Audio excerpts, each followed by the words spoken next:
আসসালামু আলাইকুম। সবাই কেমন আছেন? আশা করি সবাই ভালো আছেন। ছোট্ট একটি ভিডিও নিয়ে আসলাম। এ ধরনের আইসির নিচ থেকে অনেক সময় বল উঠে যায় বা আশেপাশে সেই লাইনটি থাকে কিন্তু খুবই সূক্ষ্ম লাইন থাকে। এগুলো আমরা সোল্ডারিং করতে গিয়ে ঝামেলায় পড়ি।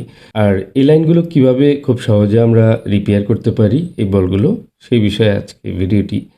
তো ১ম এ আমাদের খুব সূক্ষ্মভাবে যে ১১ নম্বর ব্লেডটি আছে সেটির মাধ্যমে কিন্তু সুন্দর করে লাইনটি বের করে নিতে হবে এবং কি এখানে সোল্ডারিং আয়রনের মাধ্যমে আসলে সোল্ডার করার সুযোগ নেই।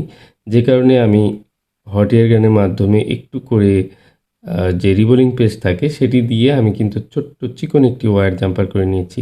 আর এই জাম্পার ওয়্যারের নাম্বার হচ্ছে 0.001। এটি খুবই চিকন একটি ওয়্যার। তো এর মাধ্যমে খুব সূক্ষ্মভাবে আমি জাম্পার করে এখানে কিন্তু গোল করে বসিয়ে দিলাম।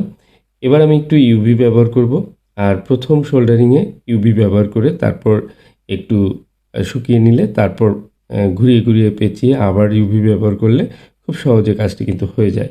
এরপর আমি স্ক্র্যাচ করলাম, স্ক্র্যাচ করে নেব। স্ক্র্যাচ করে সুন্দর করে আশেপাশে কোথাও কোনো বলে যদি আমার ইউভি লেগে যায় সেটি পরিষ্কার করে নিতে হবে।